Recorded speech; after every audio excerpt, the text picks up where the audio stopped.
मतलब auditing standard, standard on auditing क्या होता है, अकाउंटिंग स्टैंडर्ड क्या होता है, इंस्टीट्यूट के क्या क्या पब्लिकेशंस है, क्या क्या स्टेटमेंट्स है, क्या क्या गाइडलाइंस है,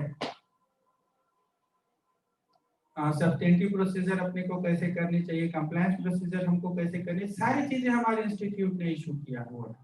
लेकिन सामान्य कोर्स में जब हम प्रैक्टिस में रहते हैं तो इन सब चीजों को हम गो थ्रू नहीं करते, ये एकदम कर नहीं सकते। तो मैं सभी से रिक्वेस्ट करूंगा, एक बार पीयर रिव्यू के साइट में जाएं, वहां पे जितने भी पब्लिश डॉक्यूमेंट की लिस्ट आपको मिलेगी, तो लिस्ट को, डॉक्यूमेंट को एक बार पढ़ें। बहुत सारी चीजें ऐसी हैं जो आपको सीखने को मिलेगा, आपकी अपनी वर्किंग स्टाइल को, अपनी ऑफिस की इंटीग्रिटी को बढ़ाने में आपको मदद करेगी। और इसी के साथ मैं माइक को हैंड ओवर करता हूँ श्री सुरेश अग्रवाल। थैंक यू शशि भाई, आपने बेसिक चीज़ें तो बताई दी कि पीयर रिव्यू है क्या, कंसेप्ट क्या है, ऑब्जेक्ट क्या है, काफ़ी कुछ उसने क्या बेनिफिट्स क्या है इसके, कैसे किया जाता है, मोटा मोटी बताई दी। उसके बाद भी कुछ सवाल हमारे दिल में आए हैं, कुछ मतलब हमारे पास गुजरे से भी आए हैं, तो हम चाहते हैं कि उसका जवाब आप संक्षिप्त में दें, सो दैट कि जितने भी पार्टिसिपेंट्स हैं वो बेनिफिटेड हो इससे। सबसे पहला सवाल मैं आपसे बोलना चाहूँगा सर, ये पीयर रिव्यू किसको एप्लीकेबल है? Who this peer review applicable? बहुत अच्छा सवाल है अग्रवाल साहब। एक्चुअली पीयर रिव्यू जितने भी मेंबर इन प्रैक्टिस, जो प्रैक्टिस कर रहे हैं, जितने भी मेंबर हमारे ICAI के रजिस्टर्ड मेंबर जो प्रैक्टिस में हैं, उनके सभी के ऊपर ये पीयर रिव्यू एप्लीकेबल है। लेकिन सबका अलग अलग स्टैंडर्ड है, वो आगे आपको और चीजें आपको एक्सप्लेन करेंगे। ठीक है सर। सर ये पीयर रिव्यू में क्या इसकी डिफिशियंसी निकालने का पर्पस होता है इसका मेन? नहीं, ऐसा नहीं है, डिफिशियंसी निकालना ही बेसिक पर्पस नहीं है। पीयर रिव्यू को जैसे मैंने पहले आप लोगों को एक्सप्लेन किया कि पीयर रिव्यू के माध्यम से हम आपके जो 3 चीजों को हम जनरली जांचते हैं, प्रोफेशनल स्किल, आपके टेक्निकल स्किल और रिपोर्टिंग स्किल। ये 3 चीजों को हम जनरली जांचने की या समझने की कोशिश करते हैं।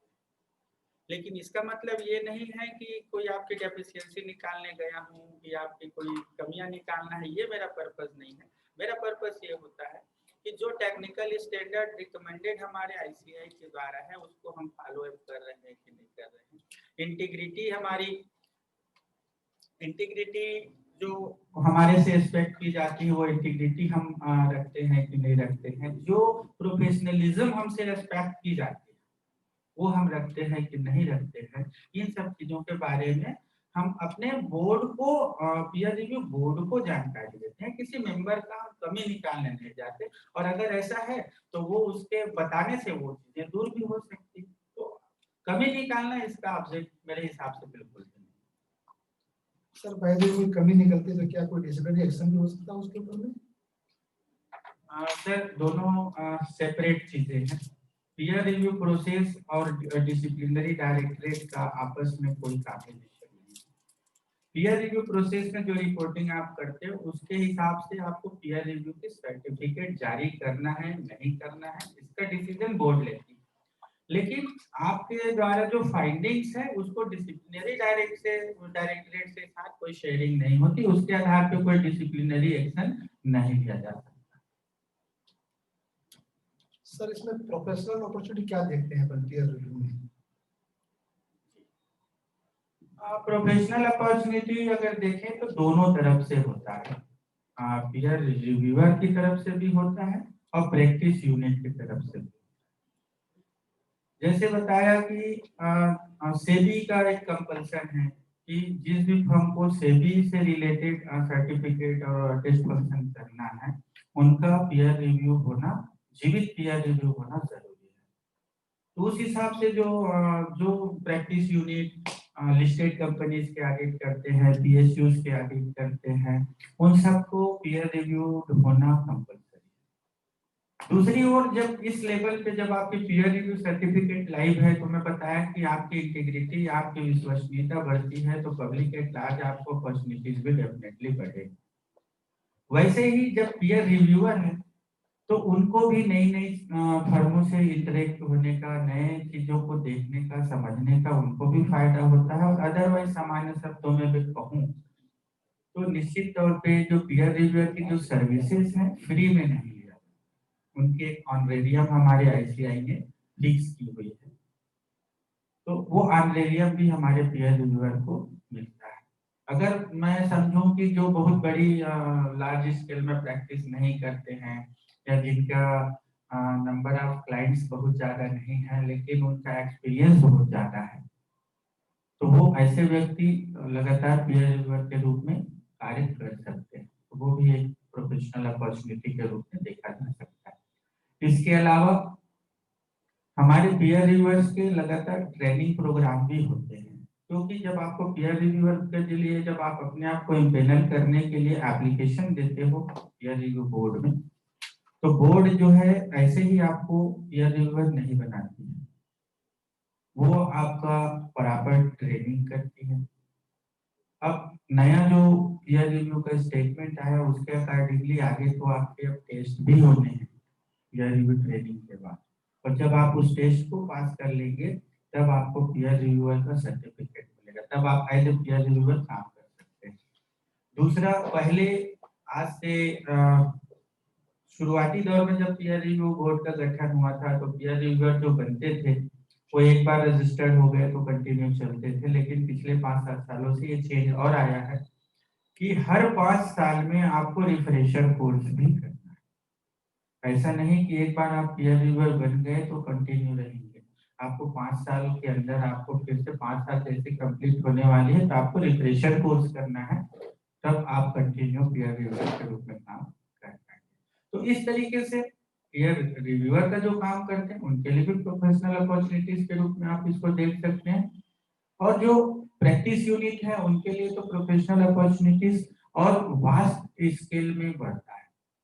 आप छोटी फर्मों के जब बड़ी फर्मों में या पीएसयूज में या लिस्टेड कंपनी से बड़ी चीजों के जब ऑडिट या उसके असाइनमेंट में जब जाना चाहते हैं तो वहां पे पीयर रिव्यू को एक आवश्यक अंग माना जाता है। जब तक अगर आपके पास पीयर रिव्यू सर्टिफिकेट लाइव नहीं है तब तक कि आपको उधर के काम नहीं। सर इसकी कंट्रोलिंग अथॉरिटी कौन है पीयर रिव्यूअर की, पीयर रिव्यू सिस्टम की कंट्रोलिंग अथॉरिटी कौन है? सर ओवरऑल अगर देखा जाए तो कंट्रोलिंग अथॉरिटी तो हमारे इंडिया में सीए मेंबर्स के लिए तो institute of chartered accountants of India ही है, लेकिन institute of chartered accountant of India ने इस काम को एक बोर्ड के माध्यम से डेलीगेट किया हुआ है जिसको हम पीयर रिव्यू बोर्ड के नाम से जानते हैं। तो हमारे इलेक्टेड काउंसिल जो मेंबर होते हैं उन्हीं में से एक चेयरमैन होते हैं, उन्हीं में से एक वाइस चेयरमैन होते हैं, और साथ में उसमें नॉमिनेटेड मेंबर भी होते हैं जिसमें सेबी के भी मेंबर रहते हैं, मिनिस्ट्री ऑफ लॉ के भी मेंबर रहते हैं, और कंट्रोलर इन ऑडिटर जनरल के द्वारा अपॉइंटेड मेंबर भी रहते हैं। इस तरीके से एक हमारी पीयर रिव्यू बोर्ड की गठन होती है जो ये सारे प्रोसेस को पीयर रिव्यू के पीयर रिव्यूअर के अपॉइंटमेंट से लेके रिपोर्टिंग तक की सारी चीजों को कंडक्ट और कंट्रोल करते हैं। सर एक तो बात आप बताइए, ये एश्योरेंस सर्विस क्या है और ये टेक्निकल स्टैंडर्ड सर्विस क्या है? पीयर रिव्यू के संबंध में एश्योरेंस सर्विस मीनिंग क्या है और टेक्निकल स्टैंडर्ड से संबंधित क्या है?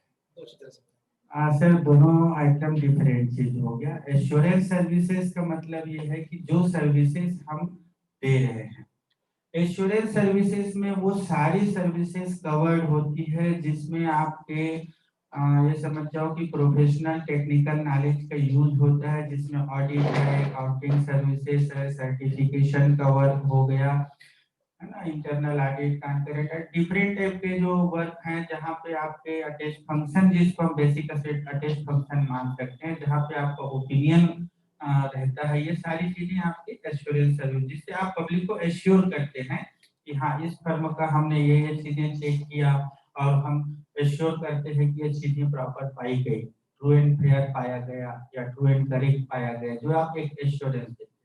तो these are all assurance services. लेकिन कुछ सर्विसेज ऐसे हैं जो एश्योरेंस सर्विसेज के डेफिनेशन में नहीं आते, जैसे आप मैनेजमेंट कंसल्टेंसी सर्विसेज दे दिए, इनकम टैक्स की कंसल्टेंसी दे रहे हैं, इनडायरेक्ट टैक्सेस की कंसल्टेंसी दे रहे हैं, या स्टाफ रिक्रूटमेंट का कंसल्टेंसी दे रहे हैं, तो ये सारी चीजें आपके एश्योरेंस सर्विसेज में नहीं है। एश्योरेंस सर्विसेज में जहां आपके टेक्निकल नॉलेज के थ्रू आप चीजों को फाइंड आउट करते हैं और वहां पे आप अपने अटेस्टेशन करते हैं, आप सर्टिफिकेशन करते हैं, आप एश्योर करते हैं कि हाँ हमने सारी चीजें चेक की है और हमारे हिसाब से ये सही पाया गया, तो वो आपके एश्योरेंस सर्विसेज। टेक्निकल स्टैंडर्ड, जैसे आपने दो अलग अलग चीजों को एक साथ पूछ लिया था।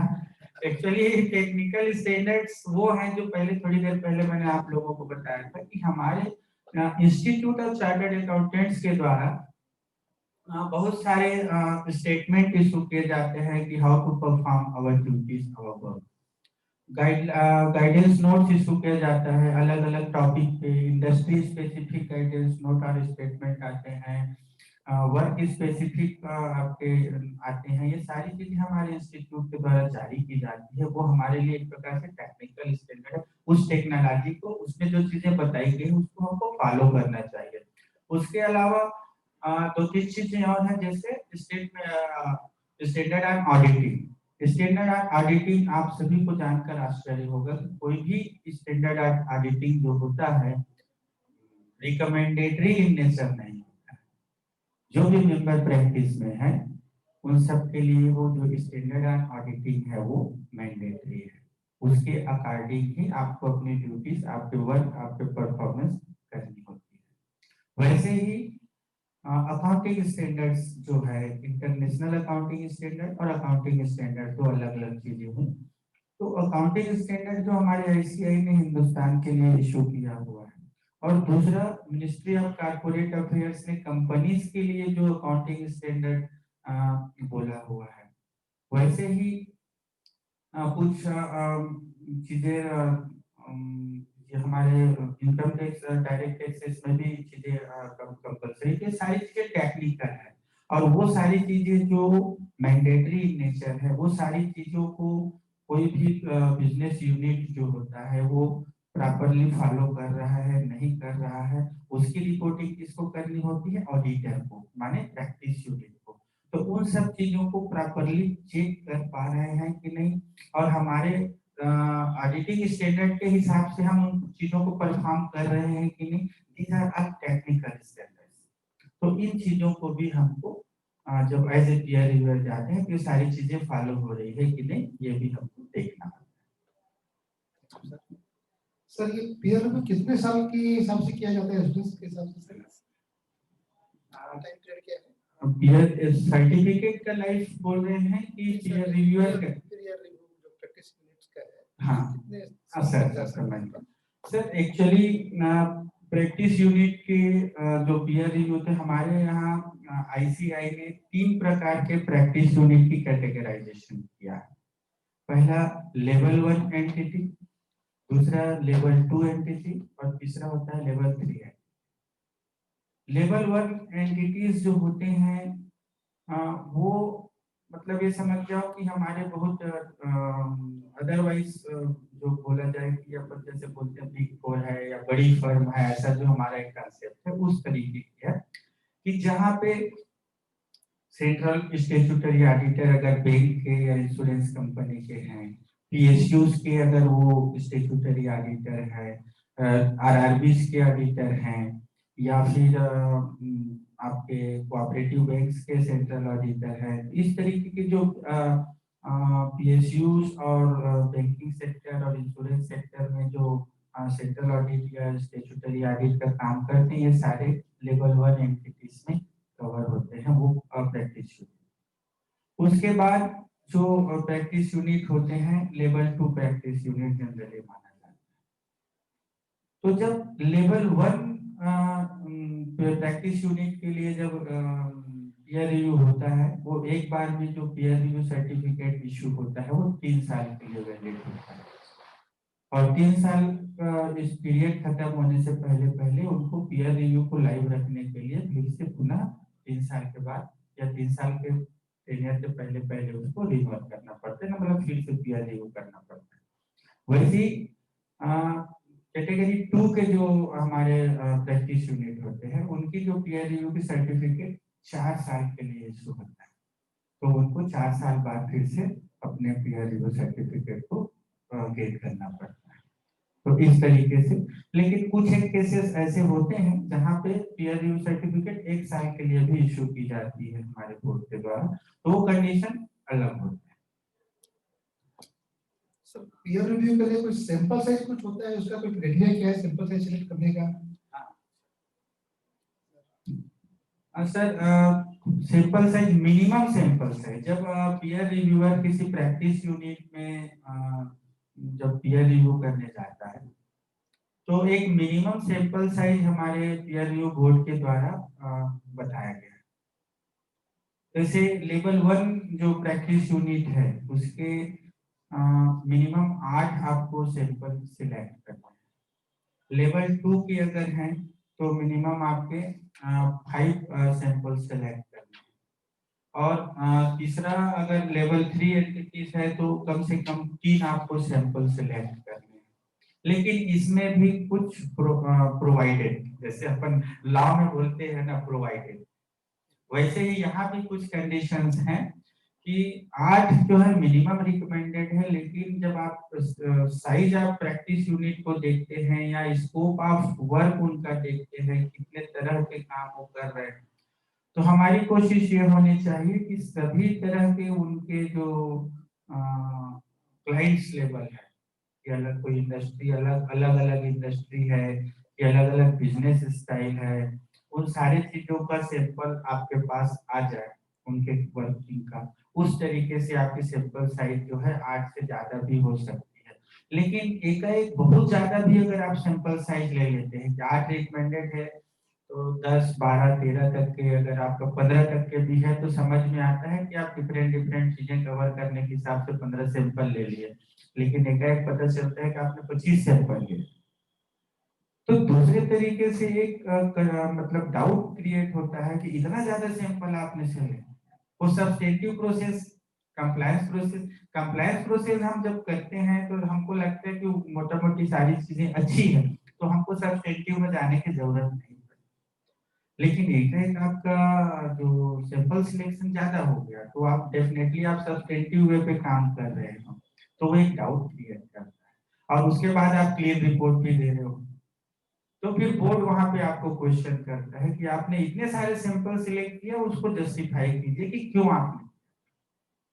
तो आपका जब जो सैंपल सिलेक्ट करते हैं उस समय ये चीजें भी हमको ध्यान में रखनी चाहिए, अनावश्यक बहुत ज्यादा सैंपल भी हमको नहीं लेना है, और 8 मिनिमम लेना है, और इस लेवल 2 के केस में 5 लेना है, लेवल 3 के केस में 3 मिनिमम लेना है। उसके बाद रिक्वायरमेंट के हिसाब से 2-4 अगर आप बढ़ाना चाहते हैं तो बढ़ा सकते हैं। सर कुछ टाइम पीरियड है जिसके अंदर आप कंप्लीट कर रहे हैं पीयर रिव्यू को? बिल्कुल है सर, बिल्कुल है, और एक रिकमेंडेड टाइम पीरियड हमारे पीयर रिव्यू बोर्ड ने भी बनाया हुआ है। उन्होंने तो बाकायदा आपको टाइम टेबल भी बना के दिया हुआ, अगर आप मैनुअल आप पीयर रिव्यू अगर आप देखेंगे तो उसमें आपको मिल जाएगा। जनरली ये टाइम होता है 90 डेज का। जिस दिन से आप declaration of confidentiality peer reviewer जो है सबमिट करता है, उस दिन से 90 दिन के भीतर, या जिस दिन से बोर्ड जो है पीयू को, प्रैक्टिस यूनिट को ये बता देता है कि इस पीयर रिव्यूअर ने आपकी पीयर रिव्यू करने के लिए सहमति दे दी है और डिक्लेरेशन सबमिट कर दिया, जिस दिन से वो कम्युनिकेशन आता है उस दिन से 90 दिन के भीतर, और सब चीज का एक टाइम फ्रेम या time table, recommended time table हमारे पीयर रिव्यू मैनुअल में भी मिल जाएगा आपको। तो 90 दिन के भीतर ये सारी चीजें हमको कंप्लीट करनी होती है। कई केसेस में इंटॉलरेबल सिचुएशंस में या इल हेल्थ की वजह से या मेनी अदर रीजंस 90 दिन में कभी कंप्लीट नहीं हो पाता है, तो उसको भी हमको बोर्ड से परमिशन लेना पड़ता है कि हमारा 90 दिन का पीरियड तो खत्म हो गया है, लेकिन वर्क हमारा कंप्लीट नहीं हो पाया, तो हमको एक्सटेंशन दिया जाए, तो बोर्ड आपको एक्सटेंशन भी अलाउ कर सकती है। एक क्वेश्चन हो रहा था मुझे अगर किसी को पीयर रिव्यू सर्टिफिकेट इशू हो चुकी है तो क्या सर उसके अगेंस्ट में कोई डिसिप्लिनरी एक्शन जा सकता है, हो सकता है, नहीं हो सकता है? प्रैक्टिस सर पीयर रिव्यू और disciplinary action, peer review certificate hold करना और डिसिप्लिनरी एक्शन चलना दोनों एकदम एकदम अलग अलग चीजें हैं। कि मुझे क्लीन पीयर रिव्यू सर्टिफिकेट में होल्ड करता हूँ, इसका मतलब मेरे ऊपर डिसिप्लिनरी केसेस नहीं चल पाएंगे या वो लोग नहीं चला पाएंगे, ऐसा बिल्कुल नहीं है। पीयर रिव्यू सर्टिफिकेशन का मतलब ये होता है कि आपकी जो ऑफिस की वर्किंग है, आप जो टेक्निकल स्टैंडर्ड्स हैं, जो आपकी प्रोफेशनल कॉम्पिटेंस है, आपके जो एथिकल स्टैंडर्ड्स हैं, वो सारे आप फॉलो करते हो, ये उसमें बताया।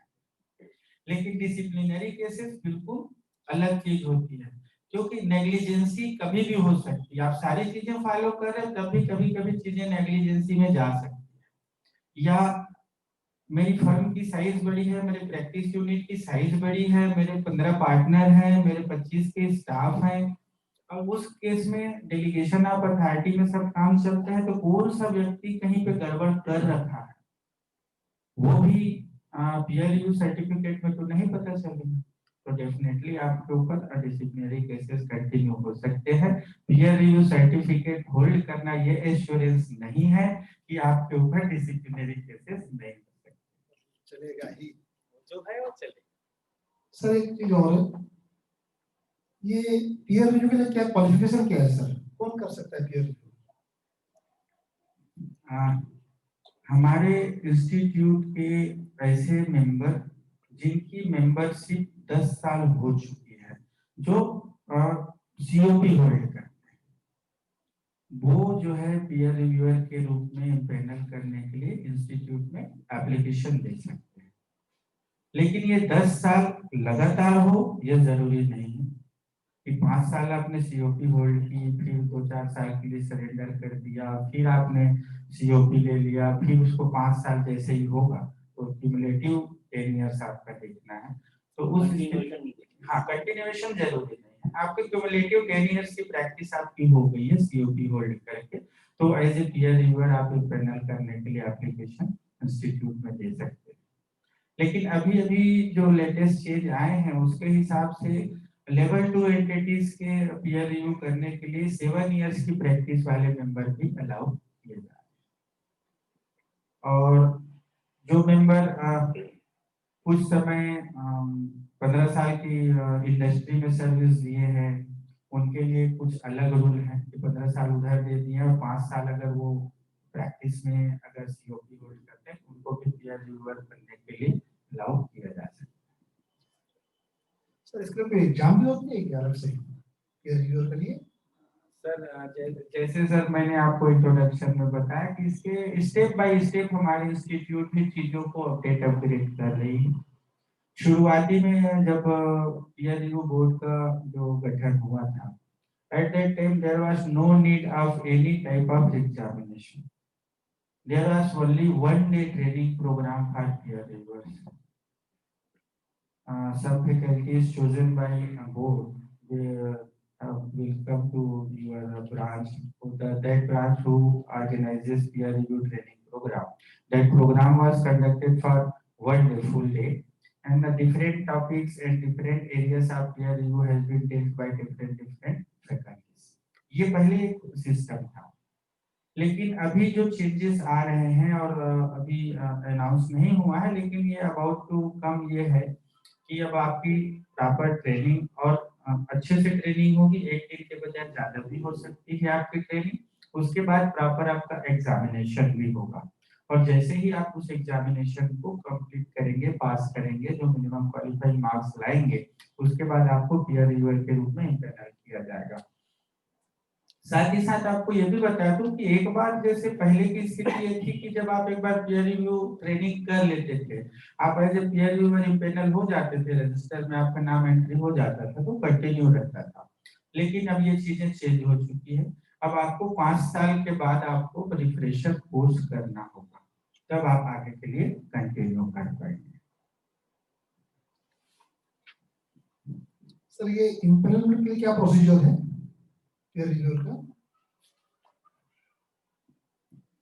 सर इम्पेनलमेंट के लिए जैसे कि मैंने बताया कि जो मिनिमम क्वालिफिकेशन जो रखते हैं, जिनको 10 साल की प्रैक्टिस, जो मैंने जैसे बताया, वो मेंबर्स का एक हमारा इम्पेनलमेंट के लिए फॉर्म है जो पीयर रिव्यू मैनुअल में आपको मिल जाएगा। उस फॉर्म को आपको कंप्लीट भरने के बाद आपको इंस्टीट्यूट में भेजना होता है। उसमें एक मिनिमम रिक्विजिट फीस है पीयर रिव्यू ट्रेनिंग की। जैसे हम सर्टिफिकेट कोर्स वगैरह जो करते हैं, टीसा के कोर्स कर रहे हैं, कांकरेटा के कर रहे हैं, फॉरेंसिक के करते हैं, बहुत सारे हमारे जो पोस्ट क्वालिफिकेशन कोर्स हैं वो करते हैं, तो उसमें एक रिक्विजिट फीस होती है। तो वैसे ही आपको एज ए पीयर रिव्यूअर बनना है, तो पीयर रिव्यूअर बनने के लिए उसकी एक ट्रेनिंग होती है, और ट्रेनिंग की एक सर्टेन फीस है जो बहुत ज्यादा हेवी फीस नहीं है। तो वो फीस के साथ में आपको अपनी फॉर्म जो है आईसीआई में भेजना है पीयर रिव्यू बोर्ड के पास। और उसके बाद वो जब भी आपके आसपास या आपके सुविधा के हिसाब से सिलेक्टेड जगह पे अगर पीयर रिव्यू का ट्रेनिंग होता है, तो वहां जाके आप पीयर रिव्यू का ट्रेनिंग अटेंड कर सकते हैं। सर जैसे मान लीजिए इम्प्लीमेंट फॉर्म भर दिए हैं, अप्रूव हो गया है, तो उस केस में क्या पीयर रिव्यू इलेक्ट होना कंपलसरी है या मतलब at the mercy of the institute और बोर्ड? नहीं सर, अगर आप as a peer reviewer empanel हो गए तो आपको पीयर रिव्यू का काम मिलेगा, ये कोई गारंटी नहीं। ये सोल डिस्क्रिप्शन ऑफ बोर्ड है। पीयर रिव्यू दो तरीके से अलॉट होती है। पहला तो यह होता है कि institute suo motu practice unit का सिलेक्शन करके कि आपकी फर्म का पीयर रिव्यू ठीक है, अब आपको पीयर रिव्यू करना। दूसरा होता है कि मुझे कहीं पे कुछ वर्क अपॉर्चुनिटी दिख रही है, या मैं अपनी फर्म का एक्सपांशन चाहता हूँ, लार्ज वर्क में मैं जाना चाहता हूँ, कैटेगरी 1 लेवल में मैं जाना चाहता हूँ, मुझे पीयर रिव्यू कंपलसरी है, तो मैं खुद होके भी मैं पीयर रिव्यू बोर्ड को अप्लाई कर सकता हूँ कि मेरी फर्म का पीयर रिव्यू किया जाए। इन दो केसेस में आपके लिए पीयर रिव्यूअर का अपॉइंटमेंट कौन करेगा? Peer review board. लेकिन ऐसा नहीं है कि वहां सिंगल नेम ही आएगा। अब जो इंपेनल पीयर रिव्यूअर हमारे पीयर रिव्यू बोर्ड के हैं, तो वो आपके लोकेशन के हिसाब से आपके अच्छा कौन सुटेबल जो पीयर रिव्यूअर हैं और जो वास्तव में परफॉर्म कर रहे हैं। ऐसा नहीं है कि इंपेनल हुए उनको 6 साल हो गए लेकिन एक भी पीयर रिव्यू का वर्क उन्होंने एक्सेप्ट नहीं किया, तो कोई जरूरी नहीं है कि उनको दोबारा मौका मिले। तो जो पीयर रिव्यूअर का रिस्पांस लेवल होता है, उनकी रिपोर्टिंग की क्वालिटी होती है, उसके हिसाब से फिर वो सिलेक्टेड 3 पीयर रिव्यूअर का नाम आपको पीयर प्रैक्टिस यूनिट को हमारे बोर्ड भेजती है।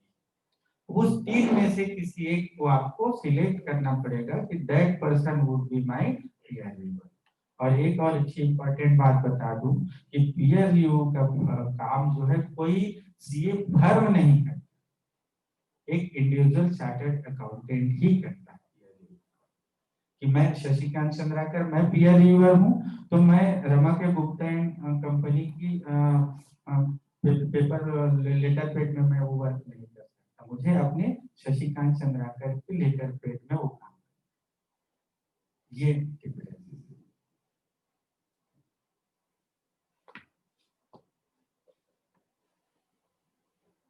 सर कोई पीयर रिव्यूअर अपना जिसको अलॉटमेंट हुआ है उसको काम, क्या उसको करना कंपलसरी है और कैन ही डिनाई आल्सो?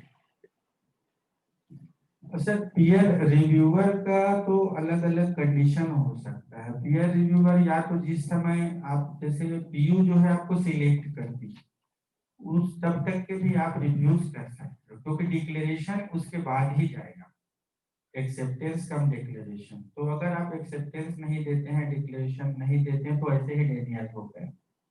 लेकिन कई बार ऐसे सिचुएशन आते हैं कि मैंने किसी पीयू का पीयर रिव्यू एक्सेप्ट कर लिया, लेकिन due to some unavoidable reasons, due to ill health और other things, I am unable to perform that duty. In such case, I will give my resignation or inform to peer review board, sir, I am not unable to conduct this peer review due to such and such reason. Please excuse me. Sir किसी जो peer reviewer मान लीजिए 10 से 15 साल से peer reviewer है, empanel है, but उसको कभी भी कोई इंडिकेशन बोर्ड से नहीं आया है, to get the peer review of the practice units, उस केस में वो क्या करें? सर ऐसा तो मेरे जानकारी में नहीं आया है सर, क्योंकि ये तो एकदम डिफरेंट चीज हो गई सर, बैकडोर एंट्री वाली बात हो गई।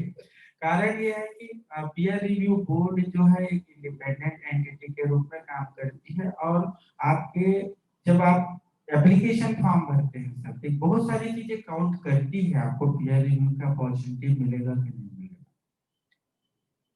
तो जब आप अपनी एप्लीकेशन फॉर्म भरते हो तो आपने अभी तक क्या क्या काम किया उसकी भी डिटेल आपको, तो आपका लेवल ऑफ एक्सपीरियंस क्या है वो भी काउंट करेगा। उसके अकॉर्डिंग जैसे आपको कोई पीयर प्रैक्टिस यूनिट का पैनल में और पीयर रिव्यू होना है, तो डेफिनेटली पीयर रिव्यू बोर्ड आपको मौका देगा। लेकिन पता चला कि आप 10 साल के एक्सपीरियंस के बेस पे पीयर रिव्यूअर तो बन गए, लेकिन अदरवाइज आपके जो वर्किंग की कॉलम है एप्लीकेशन फॉर्म वो सारे ब्लैंक है, तो निश्चित तौर पे वहां पे पीयर रिव्यू बोर्ड को भी कठिनाई होती है। उनको समझना मुश्किल होता है कि इनको मैं पीयर रिव्यू दे देता हूं तो ये प्रॉपर्ली परफॉर्म कर पाएंगे, क्योंकि रिक्विजिट इनका एक्सपीरियंस वहां पे प्लेन डॉक्यूमेंट के कारण समझ नहीं। लेकिन ऐसा नहीं है सर कि पीयर रिव्यू में आप इंटरनल हो, आपके रिक्विजिट क्वालिफिकेशन है, आपका एक्सपीरियंस भी है और उसके बाद भी आपको नहीं मिला, ऐसे केसेस मेरे जानकारी में नहीं है। सर मेरी जानकारी में है ऐसे केसेस जी कि 10 से 15 साल से वो पीयर रिव्यूअर का इंटरव्यू में है, सर, तो उनके बट स्टिल देन उसको नहीं मिला है। सर मैं तो अब उसका एक रीजन, हाँ सर, और ये जो बताना है कि वो एक्सपीरियंस है या नहीं है उसको भी काउंट करता है, तो सर एक्सपीरियंस तब होगा ना कब कभी काम मिलेगा ना ना उसको। ना सर तो दोनों डिफरेंट चीज है सर। मैं एक्सपीरियंस का मतलब ये नहीं है कि पीयर रिव्यू का एक्सपीरियंस, आपके फर्म में जो जिस फर्म में आप एक्सपोजर, आपका पर्टिकुलर एक्सपोजर कि सपोज मुझे आज सर मैं कैटेगरी 1 लेवल 1 एंटिटीज का भी पीयर रिव्यू मैं करता हूँ एज शशिकांत चंद्राकर, ठीक है। अभी रीजनल काउंसिल में जाने के बाद मेरा बंद हो गया क्योंकि हम लोग नहीं कर सकते, लेकिन उसके पहले तक मैं कर रहा था, तो मैं लेवल 1 एंटिटीज का भी पीयर रिव्यू करता हूँ। तो इसका मतलब कहीं ना कहीं मेरे जो पर्सनल प्रोफेशनल जो एक्सपोजर है वो लेवल 1 से मैच करता है, तो वो भी एक क्लॉज है सर, एक अलाट करने का। तो इसका मतलब 15 साल का आपका इम्पेनलमेंट है, यही सब कुछ नहीं है सर। आपके वर्क एक्सपोजर क्या है जो आपने अपने फॉर्म दिया, फॉर्म जो अपलोड किया, और 5 साल में जो आपको रिफ्रेशर करना है वो किया है कि नहीं, वो भी काउंट करेगा। एक पता चला कि आपका लिस्ट में आपका ग्रे लाइन में आप चले गए हो, किसने रिफ्रेशर नहीं किया है। दूसरा चीज ये है कि जब आप रिफ्रेशर करते हो तो फिर आपको एक बार वो फॉर्म अपडेट करना है, तो with in that particular 5 years अगर आपने और कोई नया एक्सपोजर गेन किया है, नया काम किया है, तो वो उसमें आप अपडेट कीजिए, तो बोर्ड को पता चलता है इनका एक्सपोजर बढ़ गया, तो अपॉर्चुनिटीज तो मिलेगा सर। अब रेयर केसेस अगर हो सकते हैं sir, exception sir always there कहीं ना, तो उसके लिए अब एकदम स्पेसिफिक जवाब तो मेरे पास नहीं। सर पीयर रिव्यूअर क्या कोई असिस्टेंस दे सकता है अपने, मतलब पीयर रिव्यू करने के लिए अपने कलीग से या स्टाफ से, या यही होना चाहिए जो असिस्टेंट जो करेगा उसको, या उसका स्टाफ नॉन क्वालिफाइड जो होगा, ये तरह लाइक बैलेंस सर लाइकवाइज जैसे हम ऑडिट का काम करते हैं या अपने ऑफिस में प्रोफेशनल सर्विसेज देते हैं, तो वहाँ पे हमारे पास डिफरेंट टाइप का असिस्टेंस रहता है।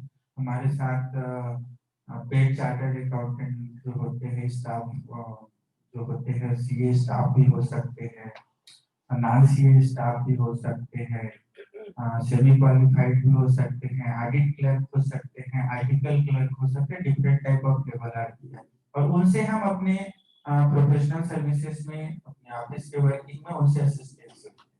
लेकिन यहाँ पे एक रेस्ट्रिक्शन है, आप अपने फर्म के, आपके पार्टनरशिप फर्म अगर है तो ही आप किसी क्वालिफाइड असिस्टेंस की सर्विस ले सकते हो।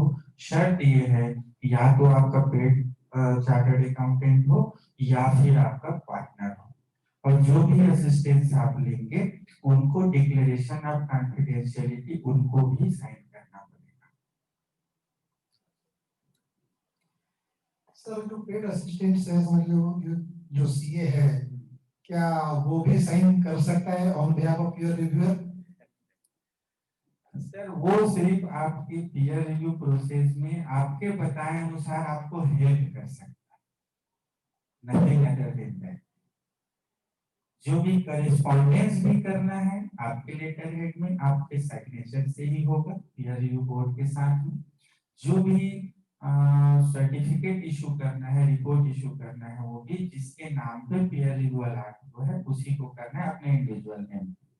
असिस्टेंस जिनसे ले रहे हैं वो डेफिनेटली अपना डिक्लेरेशन को सबमिट करते हैं, लेकिन सिर्फ एज एन असिस्टेंट ही आपके साथ काम करेंगे। Sir, whether all the peer are subject to peer review? जितने प्रैक्टिसिंग यूनिट्स हैं क्या सबका पीयर रिव्यू होना जरूरी है सर? सर सर्टेन लेवल पे इंस्टीट्यूट जो है कंपल्सरीली सुबह मोटो पीयर रिव्यू इशू करती है, और कंपल्सरी उनके लिए है सर जिनके लिए वो जो काम जो करते हैं, जिस लेवल का वर्क परफॉर्मेंस उनका है। जैसे मैंने आपको बताया कि जैसे आपको सेंट्रल स्टैट्यूटरी ऑडिटर के रूप में काम करना है, पीएसयूज की ऑडिट करनी है, और सेबी के लिस्टेड कंपनीज के ऑडिट आपको करने हैं, तो डेफिनेटली वहां पे कंपल्सन है। अगर आपके पास लाइव पीयर रिव्यू सर्टिफिकेट नहीं है तो आपको काम नहीं मिल पाएगा। तो in that circumstances peer review certificate is must for the practice unit. लेकिन बहुत सारी फर्में ऐसे हैं जिनके पास पीयर रिव्यू सर्टिफिकेट भी नहीं है। अभी लेटेस्ट बड़ा आश्चर्यजनक बात है, मुझे भी बड़ा आश्चर्य हुआ कि अभी 2-3 दिन पहले ही मैंने list of peer reviewed firm, वो भी आपको मिल जाएगा पीयर रिव्यू बोर्ड के साइट में। तो list of peer reviewed firm में जब मैंने रायपुर की लिस्ट निकाला सर, तो मुश्किल से 9 या 10 फर्म का नाम दिया। 1500 मेंबर की ब्रांच है अप्रोक्सीमेट, तो निश्चित तौर पे 200-300 फर्में तो होंगी ही होंगी। उसमें भी मुश्किल से 9 या 10 फर्म है जो पीयर रिव्यू सर्टिफिकेट होल्ड करते हैं। और आप इतना में आप समझ गए होंगे कि लगभग कौन कौन से फर्म होंगे, आपके फिंगर टिप में नाम आए। सर अगर पीयर रिव्यू अलॉट हो जाता है पीयर रिव्यूअर, तो क्या सर प्रैक्टिसिंग यूनिट उसको रिजेक्ट कर सकती है या दूसरा नाम और कॉल कर सकती है?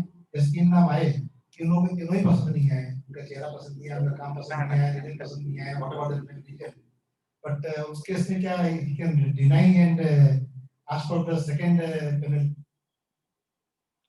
बिल्कुल सर, ये तो होता है कि कई बार ऐसे होता है कि 3 रिव्यूअर का सजेशन हमारे बोर्ड के द्वारा आया, और किन्हीं कारणों से जो प्रैक्टिस यूनिट है उन तीनों में से किसी से भी पीयर रिव्यू कराने में कंफर्टेबल नहीं है, या दूसरी चीज तरीके से बोला जाए कि कोई ना कोई उसमें कॉन्फ्लिक्ट ऑफ इंटरेस्ट आ रहा है, या विद इन 2 इयर्स उन्होंने के साथ कोई वर्क शेयरिंग हुई हो, तो इस तरीके की सिचुएशंस में वो बताया किसी ने डिनाई कर दिया हो, क्योंकि पहले से बात किया उसने डिनाई कर दिया, दूसरे से बात किया उसने डिनाई कर दिया, थर्ड से पता चला कि कॉन्फ्लिक्ट ऑफ इंटरेस्ट आ गया। इन सिचुएशंस में तीनों रिफ्यूज हो गए, तो फिर वो बोर्ड को इंटीमेट करते हैं कि सर ये तीनों पीयर रिव्यूअर जो आपने सजेस्ट किए थे, they are unable to give me peer review services, तो प्लीज सजेस्ट फर्दर 3 नेम्स।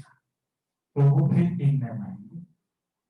ऐसे 2 या 3 बार ऐसा पूछा, मैं थोड़ा सा कंफ्यूज हो रहा हूँ, 2 या 3 बार ये प्रोसेस हो सकता है, उसके बाद फिर सिंगल नेम आएगा, फिर उसको उससे आपको पीयर रिव्यू कराना पड़ेगा।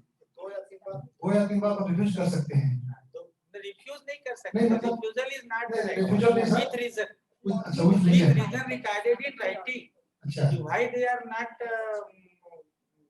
Going to peer review your, क्योंकि वही बताया सर कि पहली चीज ये है कि डायरेक्ट रिफ्यूजल हो, दूसरी चीज हो कॉन्फ्लिक्ट ऑफ इंटरेस्ट हो, और as per rule of peer review board कि जो 2 साल के अंदर आपकी अगर वर्क शेयरिंग हुई हो, या 2 साल के पहले 2 साल के अंदर तक हो सकता है आपके फर्म में पार्टनर रहा हो जो आज अलग हो गया हो, इस तरह से कॉन्फ्लिक्ट ऑफ इंटरेस्ट की सिचुएशन में भी वो आपका पीयर रिव्यूअर नहीं हो सकता।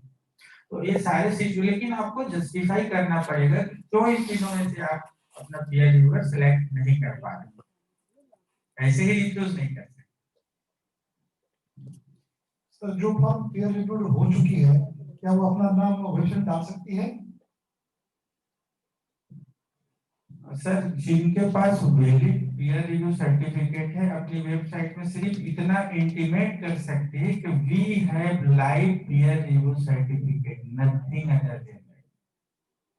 वो पीयर रिव्यूअर या मतलब ये बाकी कोई इंफॉर्मेशन उसमें और एडिशनल इंफॉर्मेशन नहीं हो सकता सर। हमारे पास लाइव पीयर रिव्यू सर्टिफिकेट रखा हुआ है, इतना ही बस वो बता सकते हैं अपनी वेबसाइट।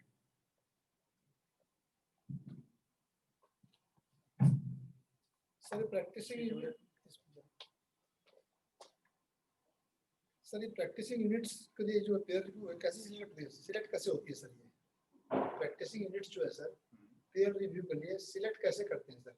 बेसिस क्या होता है, क्राइटेरिया क्या होता है? नहीं सर, जैसे पहले आपको मैंने बताया कि जो सर्टेन लेवल ऑफ प्रैक्टिस है उसके हिसाब से जो है पीयर रिव्यू के लिए बोर्ड के द्वारा उसका सिलेक्शन होता है। और जो लार्ज कैटेगरी फर्म्स हैं हमारे जिसमें नंबर ऑफ पार्टनर ज़्यादा है, इस तरीके से उनका सिलेक्शन जो है पीयर रिव्यू बोर्ड के द्वारा किया जाता है कि इन लोगों का हमको पीयर रिव्यू करना चाहिए। सर एक क्वेश्चन हो रहा है, जैसे कोई प्रैक्टिसिंग यूनिट्स है तो क्या वो जहाँ प्रैक्टिस कर रहा है वो दूसरे स्टेट से या दूसरे रीजन से भी मतलब बुलवा सकते हैं? बिल्कुल बिल्कुल सर। वो क्या होता है कि सर देखिए कई फर्में ऐसी होती है जिनका मल्टी स्टेट उनकी ब्रांचेस होती है, तो वो चाहे तो वो बोल सकता है कि मुझे, जैसे मेरी फर्म का हेड ऑफिस सर जैसे भोपाल में है, अब हेड ऑफिस भोपाल में है लेकिन एक ब्रांच ग्वालियर में है, एक ब्रांच रायपुर में है और इंदौर में भी है, ऐसे कई जगहों पे हमारी अगर ब्रांचेस है, तो उस स्थिति में मैं चाहूँ तो बोल सकता हूँ कि सर मुझे छत्तीसगढ़ का पीयर रिव्यूअर दे दीजिए या मुझे महाराष्ट्र का पीयर रिव्यूअर दे दीजिए, तो वहाँ पे आप दूसरी जगह से जहाँ आपको कंफर्टेबल हो। और जो पीयर रिव्यूअर है आपको यूनिट विजिट करेगा, तो पहले तो टारगेट होता है आपके हेड ऑफिस को विजिट करें, तो पीयर रिव्यूअर के लिए भी आसान रहे, तो उस हिसाब से आप दूसरे जगह के पीयर रिव्यूअर के लिए भी डिमांड कर सकते हैं। सर पीयर रिव्यू की कॉस्ट क्या होती है? हालांकि आपने बताया था कि ऑन इसमें साइट्स में है जी, बस स्टिल देन कुछ लाइट डाल सकते हैं इसके ऊपर में? तो नहीं सर, उसमें लेवल ऑफ प्रैक्टिस जो है, जो पीयर रिव्यू होने वाली जो प्रैक्टिस यूनिट है उनकी जो ग्रॉस रिसीट है उससे रिलेट करके हमारा जो ऑनरेरियम है, जो हमारे इंस्टीट्यूट द्वारा रिकमेंडेड ऑनरेरियम है, वो रिकमेंड की हुई है। जैसे जिनका 3 साल के जनरली उनके वर्किंग का हम पीयर रिव्यू करते हैं 3 साल का, तो उसमें हाईएस्ट जिस साल का टर्नओवर है उसके हिसाब से आपकी रेम्युनरेशन डिसाइड होती है।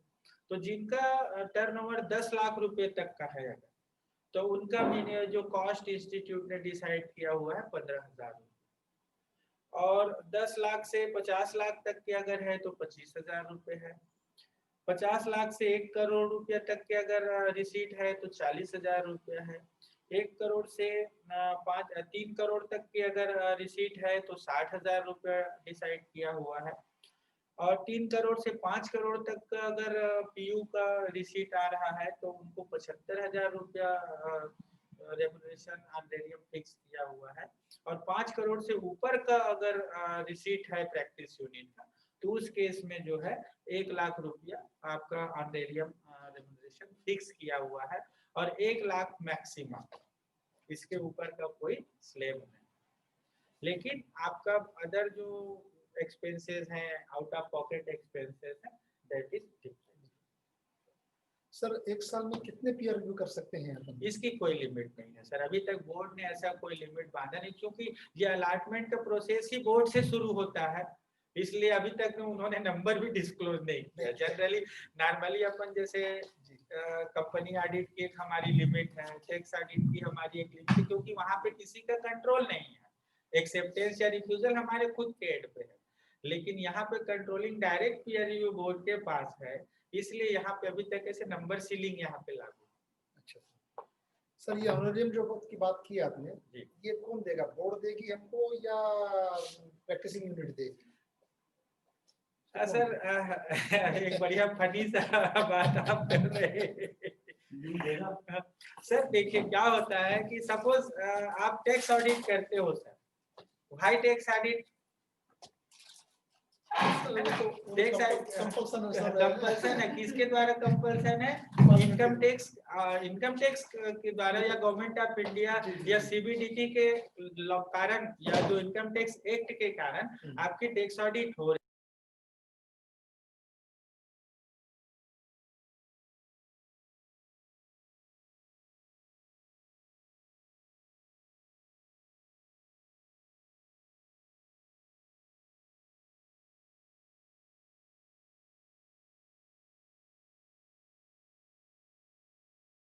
एप्लीकेबल होगा जो जिस फर्म की जीएसटी लग रही है, जीएसटी फर्म है, तो जीएसटी मिला के बिल रेज करेगी? सर नहीं सर, ये नहीं सर, ये टेक्निकल है थोड़ा सा, और इसको मैं क्लियर भी कर देता हूँ।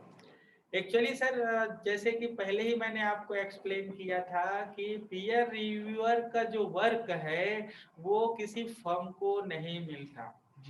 पीयर रिव्यूअर तो इंडिविजुअल चार्टर्ड अकाउंटेंट ही होता है, और अगर GST number individual chartered accountant के नेम से है तो डेफिनेटली वो अपने नेम से वो जीएसटी भी कलेक्ट कर सकता है और उसकी बेनिफिट लेगा।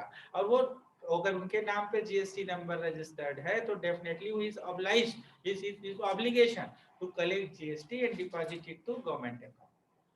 लेकिन अगर फर्म के नाम पे जीएसटी और इंडिविजुअल कैपेसिटी में वो सर्विसेज दे रहा है तो वहां पे जीएसटी का उसको फायदा नहीं, यानी जीएसटी चार्ज भी नहीं कर सकता ना, कर ही नहीं सकते। उनके ना रजिस्ट्रेशन इज मस्ट ना sir, for charging GST you have to live registration under GST. Sir मान लीजिए कॉन्स्टिट्यूशन चेंज होता है sir during the process of peer review. बहुत अच्छी सवाल आपने किया sir, constitution change of constitution of firm. Sir ये बहुत मतलब फ्रीक्वेंटली देखी जाने वाली एक चीज है, क्योंकि day by day trend of practice change होने की वजह से या नीड ऑफ मैन पावर के वजह से बहुत सारे हमारे फर्मों में कोई पार्टनर आता है, कोई पार्टनर जाता है, या कोई फर्मों का मर्जर होते हैं। तो उस स्थिति में ये इसका बेनिफिट सिर्फ एक ही कंडीशन में मिल सकता है। Suppose after change in constitution आपका जो रजिस्टर पीयू का फर्म रजिस्ट्रेशन नंबर अगर चेंज नहीं हो रहा, सपोज मैं एस चंद्राकर एंड एसोसिएट के नाम से प्रैक्टिस करता हूँ और एस चंद्राकर एंड एसोसिएट के नाम से प्रैक्टिस कर रहा हूँ, उसमें बधान एंड एसोसिएट अगर आके मेरे साथ मर्ज हो जाती है, मैं तो इंडिविजुअल कैपेसिटी में एस चंद्राकर एंड एसोसिएट में प्रैक्टिस कर रहा हूँ, लेकिन बधान एंड कंपनी मर्ज होने से क्या हो गया, मेरी फर्म पार्टनरशिप हो गई। अब अगर यहाँ पे दो सिचुएशन आएगा सर कि या तो मैं बधान एंड कंपनी की रजिस्ट्रेशन नंबर को कंटिन्यू करूं या एस चंद्राकर एंड एसोसिएट की रजिस्ट्रेशन नंबर को कंटिन्यू करूं।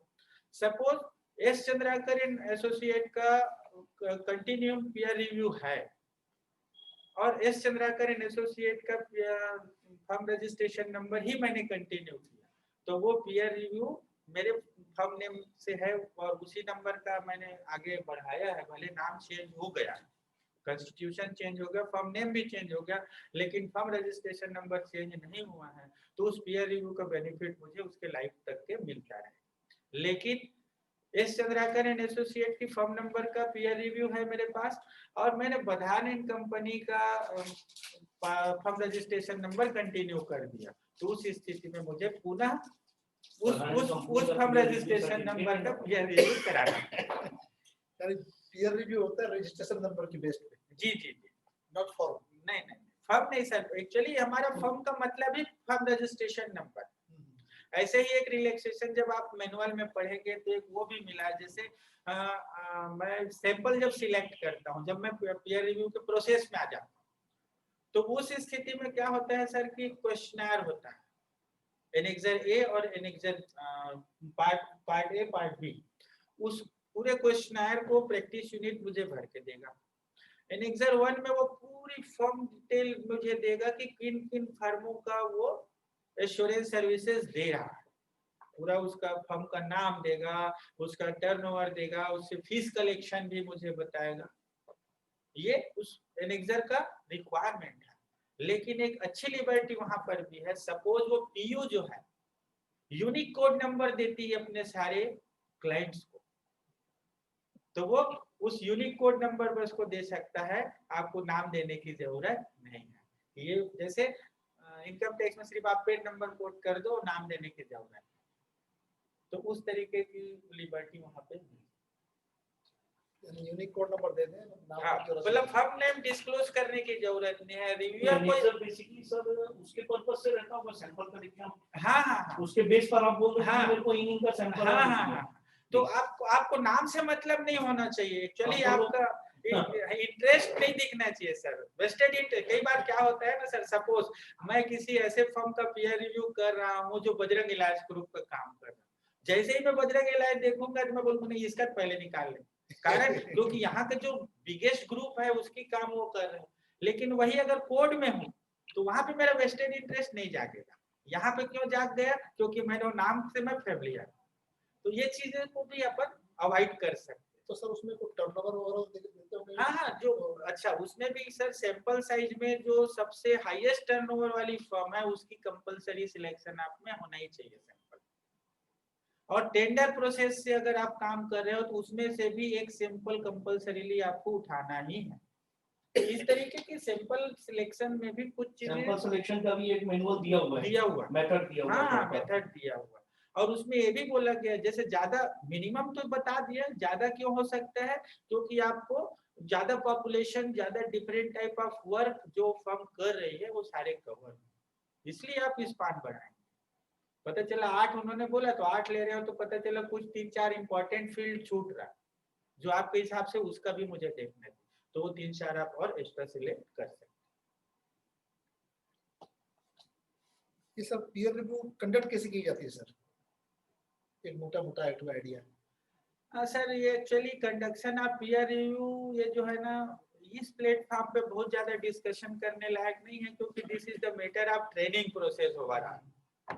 लेकिन एक कैसे होता है, एक सामान्य एक फ्लो चार्ट के रूप में जो बात कर सकते हैं कि जो 3 पीयर रिव्यूअर, जैसे किसी फर्म का पीयर रिव्यू होना है, या तो बोर्ड जो है सुओमोटो आपको सिलेक्ट कर दे, या फिर आफ्टर योर एप्लीकेशन, दोनों स्थिति में पीयर रिव्यू प्रोसेस पे आप एंटर कर सकते हैं। जैसे ही आपका सिलेक्शन हो गया कि आपका पीयर रिव्यू होना है, तो फिर वही कि 3 पीयर रिव्यूअर का लिस्ट आपको सजेस्ट करेगी। जैसे ही 3 का सिलेक्शन हुआ, उसमें से आपको विद इन 2 to 3 डेज आपको सिलेक्ट करके बताना है कि this would be my peer reviewer. जब आप बोर्ड को इंटीमेट कर देते हो तो बोर्ड फिर प्रैक्टिस यूनिट को बताती है, पीयर रिव्यूअर को बताती है कि भाई आपको इस फर्म ने पीयर रिव्यूअर के रूप में सिलेक्ट किया है, तो आप अपना डिक्लेरेशन सबमिट कर दीजिए। जैसे ही पीयर रिव्यूअर उस वर्क को एक्सेप्ट कर लेता है और अपना डिक्लेरेशन सबमिट कर देता है, तो फिर बोर्ड जो है पीयू को बताती है कि ये फर्म जो है, ये चार्टर्ड अकाउंटेंट जो है आपके फर्म का पीयर रिव्यू करने के लिए अपना कंसेंट दे दिया है। अब ये उसके साथ साथ वो क्वेश्चनर का फॉर्मेट भी उनको फॉरवर्ड कर देगा और फीस रिकमेंडेड का लिस्ट भी भेज देगा। बोर्ड भेजेगा सर? हाँ, पीयर रिव्यू बोर्ड भेजेगा पीयू को। ये एनेक्सर्स है, ये क्वेश्चनर है, आप इसको तैयार करके अपने पीयर रिव्यूअर के पास भेज दीजिए। यहाँ से जैसे ही क्वेश्चनर आपके पास पहुंचा, वहां से पीयर रिव्यू का काम शुरू हो जाता है। अब उस एनेक्सर के हिसाब से जो प्रैक्टिस यूनिट है, वहां से आपका सैंपल सिलेक्शन शुरू होता है। तो सैंपल सिलेक्ट करेंगे और आप उस सैंपल सिलेक्शन को बिफोर 7 डेज, और अच्छा एक उनको बताएंगे कि कब आप उनके यहाँ विजिट करने वाले हैं, तो एटलीस्ट 7 डेज इन एडवांस आपको बताना है कि साहब इस दिन हम कंफर्टेबल है आपके यहाँ विजिट करने के लिए। तो आप सैंपल लिस्ट उनको दे दीजिए, आप उनको टेंटेटिव डेट बता दिए कि इस तारीख को हम पहुंच रहे हैं, तो वहां से फिर जाके आप वहां पे चेकिंग करेंगे। और चेकिंग में फिर वही बताया कि professional standard, technical standard, ethical standard और all the recommended guidelines, accounting standard, audit standard, whatever may be they are following or not, ये सारी चीजें अब आपको चेक करने, that is the matter of your integrity and your experience और as per the training and guidance of the board आपको सारे work perform करने।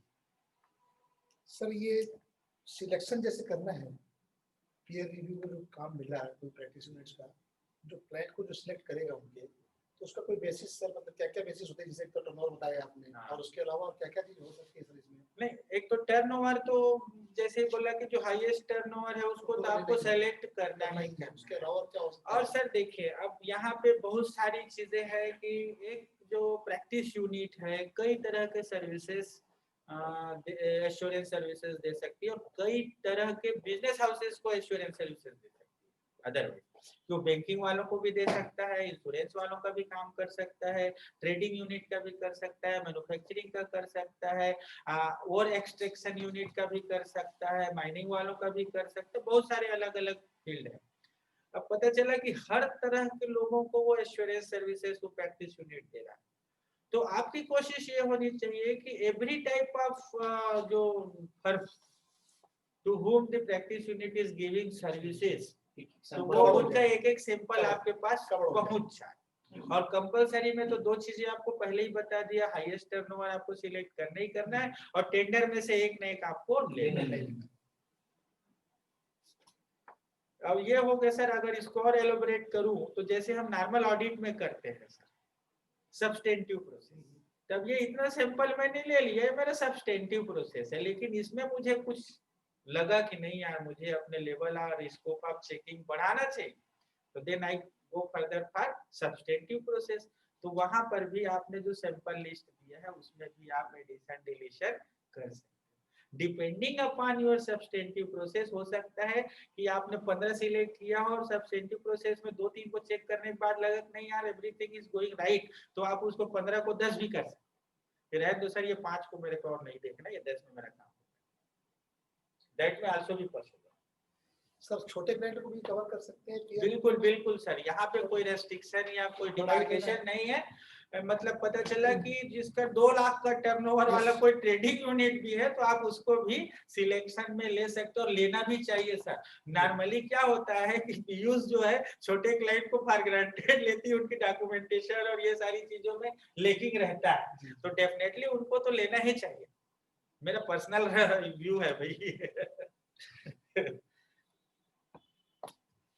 सर ये रिव्यूअर जो है can he visit the client office also of the practising unit? No, reviewer is not allowed to visit any office of the clientele of the practice unit. उनको जो कुछ भी देखना है प्रैक्टिस यूनिट के ही फाइलों में ही घूमना है, वो क्लाइंट के ऑफिस में या क्लाइंट के फैक्ट्रीज में या बिजनेस में नहीं जा सकते। कुछ भी फिजिकल कुछ नहीं देख सकता, जो भी देखना है ऑन डॉक्यूमेंट ही देखना है, डॉक्यूमेंट के ऊपर।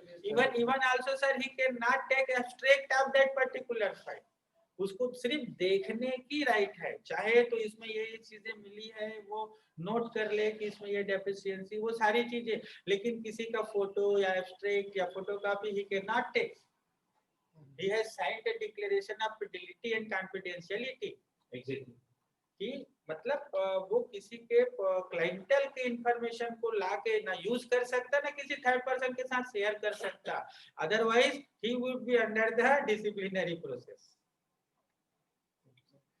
सर जैसे कोई बिग फर्म है सर, उसकी कई जगह ब्रांचेज हैं, से 5-10 जगह ब्रांचेज हैं, तो क्या सभी जगह की करना जरूरी है या हेड ऑफिस करनी जरूरी है? सर हेड ऑफिस तो मस्ट है, लेकिन एक टर्नओवर लिमिट भी हमारे इंस्टीट्यूट ने सजेस्ट किया है कि ऐसे ब्रांचेस जिसकी टर्नओवर 25 लाख से ज्यादा है, तो वहां पे एक रिकमेंडेड है कि वहां आपको विजिट करना चाहिए, दैट इज नॉट मैंडेटरी।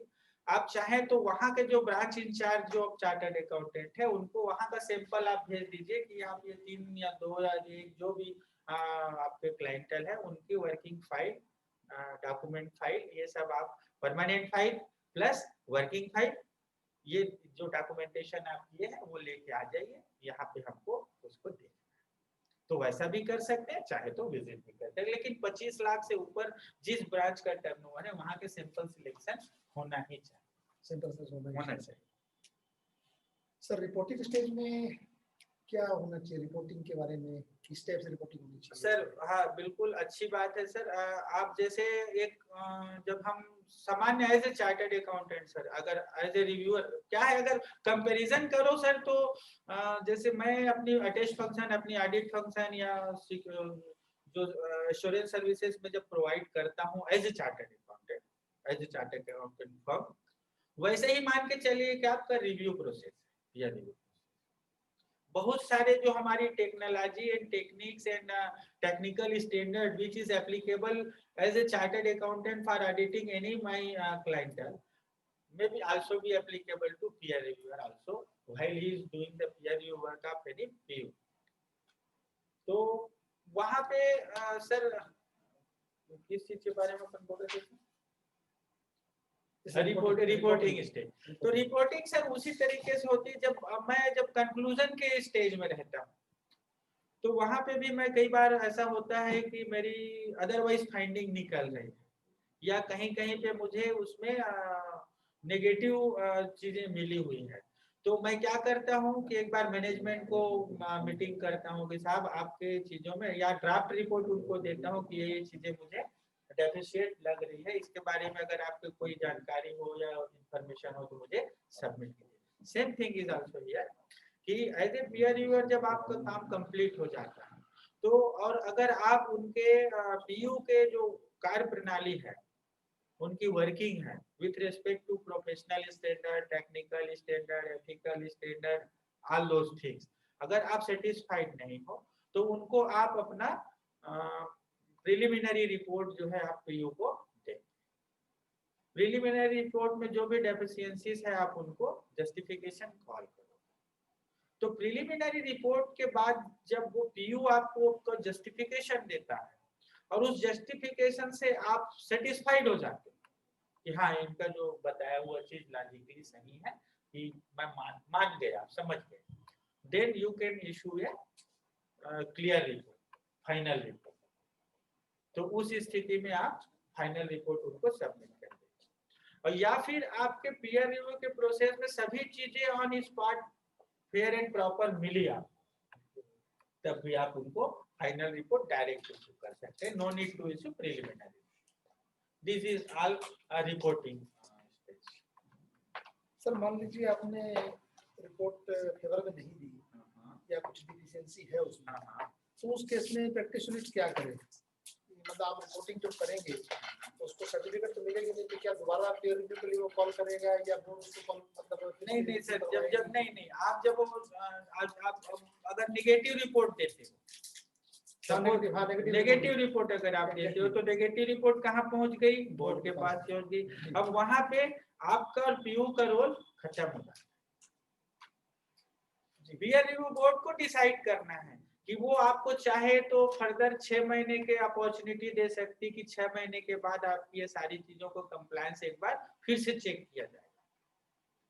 उस स्थिति में दो बातें हो सकती है कि सेम पीयर रिव्यूअर को भी बोल सकती है कि आप वो जो फाइंडिंग्स है उसको अभी 6 महीने का टाइम निकल के एक बार रिविजिट कर लीजिए, या फिर अनदर पीयर रिव्यूअर को बोल सकती है कि ये फाइंडिंग निकली थी इनकी, अब 6 महीने से ज्यादा का समय निकल चुका है, आप उसको जाकर वेरीफाई करें। सर एक क्वेश्चन था। हाँ मान लीजिए आपने दूसरा पीयर रिव्यूअर या उसी पीयर रिव्यू को 6 महीने के बाद में वापस से उस कंप्लायंस को चेक करने के लिए अपॉइंट किया, तो उसके लिए क्या फिर से रेम्युनरेशन मिलेगा? बिल्कुल मिलेगा सर। अगर वो उसका रेम्युनरेशन फिर उसका अलग से डिसाइड होगा ये, हाँ, लेकिन वो मिलेगा। Nothing is free sir. जैसा सर आपने बोला लार्ज कोई मल्टी स्टेट वाली फर्म है, उसका पीयर रिव्यू हो रहा है, तो मान लीजिए उसकी ब्रांचेस भी विजिट किया तो ठीक है, आउट ऑफ पॉकेट एक्सपेंसेस की तो बात हो गई, लेकिन रेम्युनरेशन का जो आपका चेन बनेगा वो तो एज कंसोलिडेटेड फर्म ही काउंट होगा। ना सपोज सर मैं नाम नहीं बताऊंगा फर्म का, लेकिन जैसे यहाँ के मैंने 2-3 बड़ी फर्मों के मैंने पीयर रिव्यू किए हुए हैं, जो 10 बोल रहा हूँ उसमें से 3 तो मेरे ही लिस्ट लगे हुए हैं। तो उसमें से जो फर्म है उनके बहुत सारे ब्रांचेस है। सपोज उनका कहीं किसी का ब्रांच बिलासपुर में है, किसी का ब्रांच जगदलपुर में, और उनके टर्नओवर 25 लाख से ज्यादा है, तो उस स्थिति में मुझे तो रायपुर की तो करनी ही करनी थी। उनको मैंने रिक्वेस्ट किया सर मुझे आपको जगदलपुर ब्रांच भी जाना है। तो वहां से एक बात सजेशन आया था, जैसे मैंने बोला कि यार छोड़ ना, वहां मेरे जो पार्टनर है उसको कौन कौन सा आपका सैंपल है वो बता दीजिए, मैं उनको लेके बुला लेता हूँ। मैं बोला नहीं सर, एक बार आपके ऑफिस विजिट करिए, कि वहां पे जाऊंगा तो आपके इंफ्रास्ट्रक्चर भी मुझे समझ में आएगा, क्योंकि मुझे तो in all respect reporting made a proper arrangement for yes your movement. मतलब एम्प्लॉय सिलेक्शन, एम्प्लॉयज ट्रेनिंग, है ना, work environment, everything is there in peer review process. Sir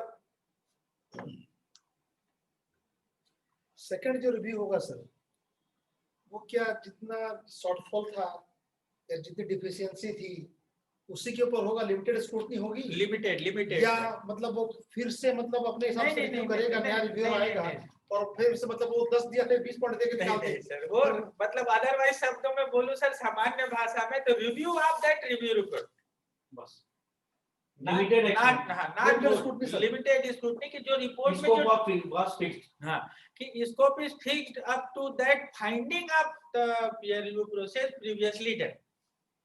उसमें अगर 10-5 अगर कुछ भी नंबर मतलब 5 डेफिशिएंसीज मिली है और 5 डेफिशिएंसीज 6 महीने के अंदर करेक्ट भी की जा सकती है, तो उस 5 का सभी चीजें प्रॉपर हुआ है नहीं हुआ है वो चेक करना। सर डॉक्यूमेंट क्या क्या सबमिट करना पड़ेगा, जैसे कंक्लूजन पीयर रिव्यू कंप्लीट हो जाती है आपकी, बोर्ड को क्या क्या डॉक्यूमेंट सबमिट करनी है?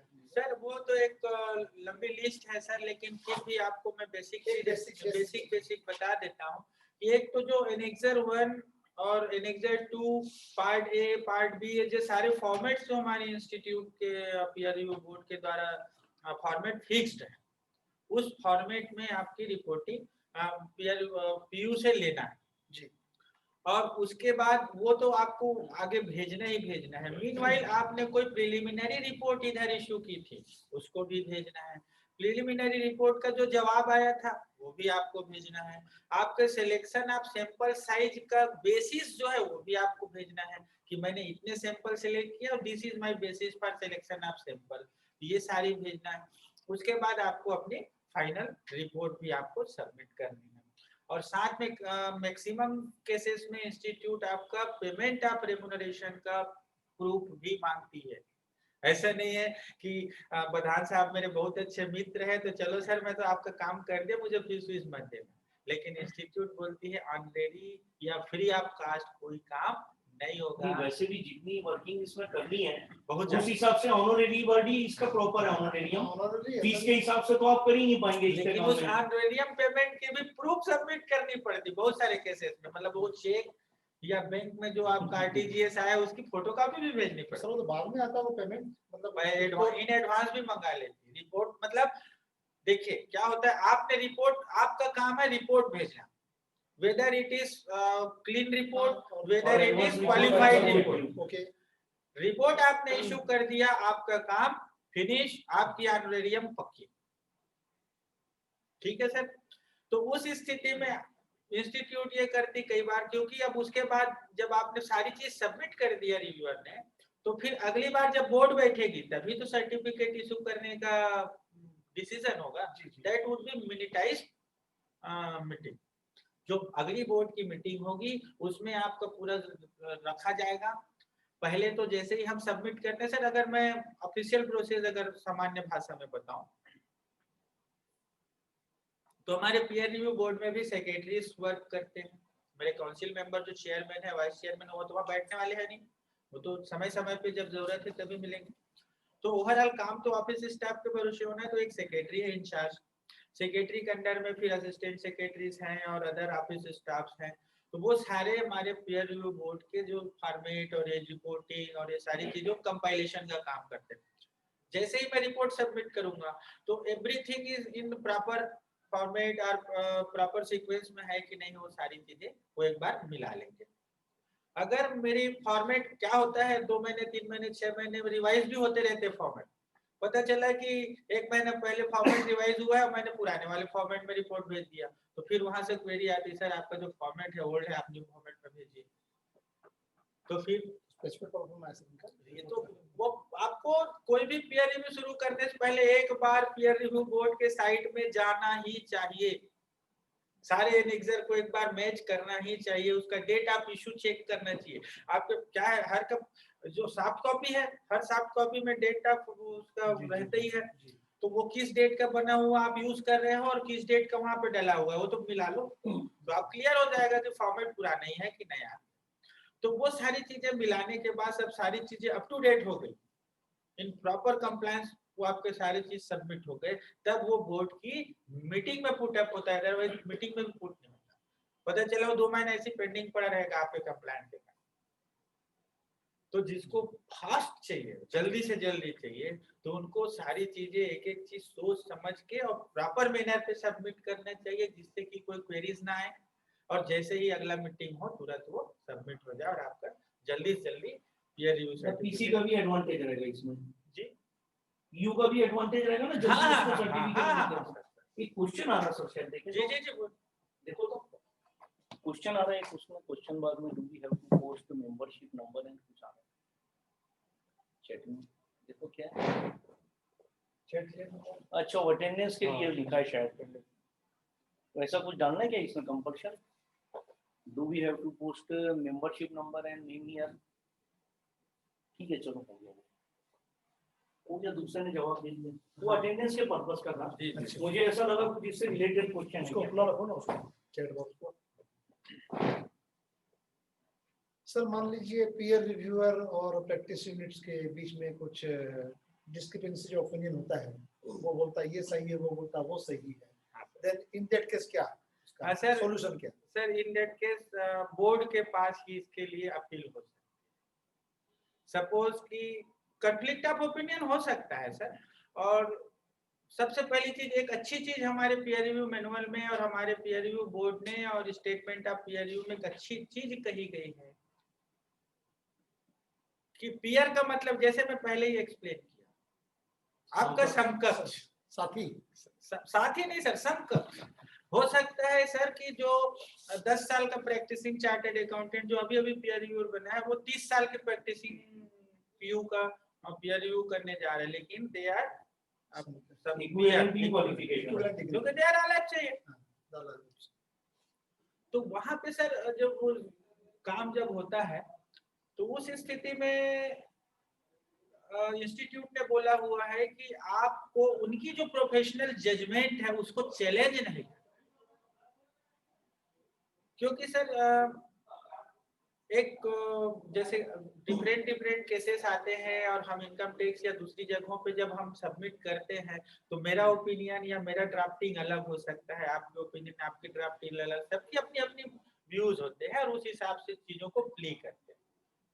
तो इंस्टीट्यूट ने क्लियरली बोला हुआ है कि आप पीयू का ऑडिट करने जा रहे हैं, मतलब वो आपका पैरेलल है, आपका समकक्ष है, आपका पीयर है, और उसने अपने प्रोफेशनल एक्सपीरियंस, टेक्निकल नॉलेज और अपने पुराने अनुभव के आधार पे कोई जजमेंट लिया है या कोई ओपिनियन उसने बनाया है, उसको आपको चैलेंज नहीं करना। अगर आप उससे सहमत नहीं है तो आप रिपोर्ट करिए कि according to him he has decided so and so and as per my view this should be so and so, आप रिपोर्ट कर लीजिए बोलो सर, बोर्ड को। हाँ, लेकिन कई बार क्या होता है सर कि वो जो बोल रहे हैं आप मानने के लिए तैयार नहीं, और आप जो बोल रहे हो वो, जैसे बैंक में आप ऑडिट करने जाते हो एमओसी, आप बोलते हो इसमें एमओसी दूंगा, मैनेजर बोलता है नहीं सर इसमें एमओसी नहीं लगेगी, तो फिर क्या होता है, बात जेडो तक जाती है, कई बार हेड ऑफिस तक भी पहुंच जाता है। तो सेम थिंग इज देयर। तो उस स्थिति में अगर आप सहमत नहीं हो प्रैक्टिस यूनिट की बातों से, तो आप बोर्ड को इंटीमेट कर सकते हो कि इस चीज में कॉन्फ्लिक्ट आ रहा है,